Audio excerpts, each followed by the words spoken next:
নীলফামারী ডিমলা ও জলঢাকা উপজেলার ৫ মৌজার কৃষক কিষাণী ন্যায্য দাবি আদায়ের লক্ষ্যে এ দুই উপজেলার ৭০০ কৃষকের বিরুদ্ধে বাংলাদেশ পানি উন্নয়ন বোর্ডের দায়ের করা হয়রানিমূলক ১১টি মামলা প্রত্যাহার সহ প্রকল্প বাতিলের দাবিতে মানববন্ধন ও বিক্ষোভ মিছিল করেছে জেলার দুই উপজেলার ভুক্তভোগীরা সহ সাধারণ মানুষ।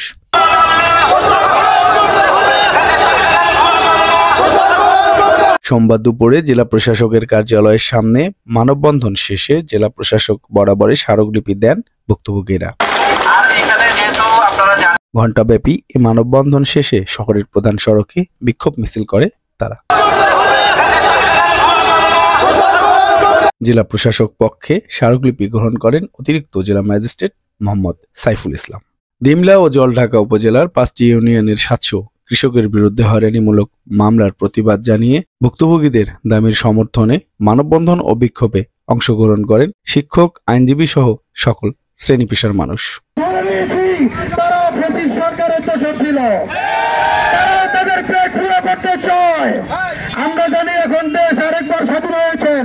বিক্ষোভ মিছিল ও মানববন্ধনে সমবেত হয়েছি ডিমলা উপজেলার এবং জলঢাকা উপজেলার মোট ৫টি মৌজার মানুষকে নিয়ে আমরা এখানে মানববন্ধনে অংশগ্রহণ করেছি ও বিক্ষোভ মিছিলে।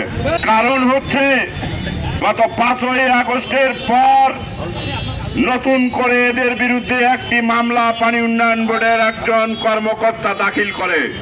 তৎকালীন ভুয়ারচর এমপি আফতাব আহমেদ সহ তার দোসররা পানি উন্নয়ন বোর্ডের নামে একটি ভুয়া প্রকল্প চালু করে এবং এই ভুয়া প্রকল্পটিতে আমি কাগজপত্র যাচাই করে যেটা জানতে পেরেছি, এই ভুয়া প্রকল্পটি দিয়ে মাত্র ১০৪ একর জমি অধিগ্রহণ করা হয়।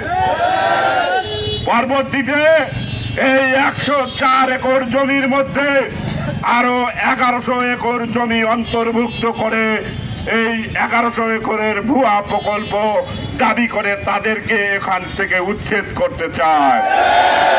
জেলা প্রশাসকের দৃষ্টি আকর্ষণ করার জন্য আমরা জানতে চাই, সরকারের অধিগ্রহণ ছাড়াই ১২১৭ একর জমির মধ্যে ১০৪ একর জমি কেবল মাত্র অধিগ্রহণ করে কিভাবে পানি উন্নয়ন বোর্ড ১২১৭ একর জমি উচ্ছেদ করে মানুষকে উচ্ছেদ করে সেই জায়গায় একটা ভুয়া প্রকল্প বাস্তবায়ন করতে চায়।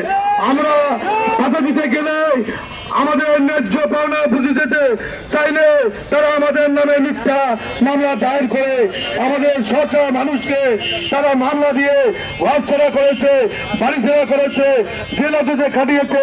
আমরা এর সুবিচার চাই। রাজীব চৌধুরী, রাজু, ভোরের কাগজ, নীলফামারী। পানি উন্নয়ন বোর্ড যে জমি দখল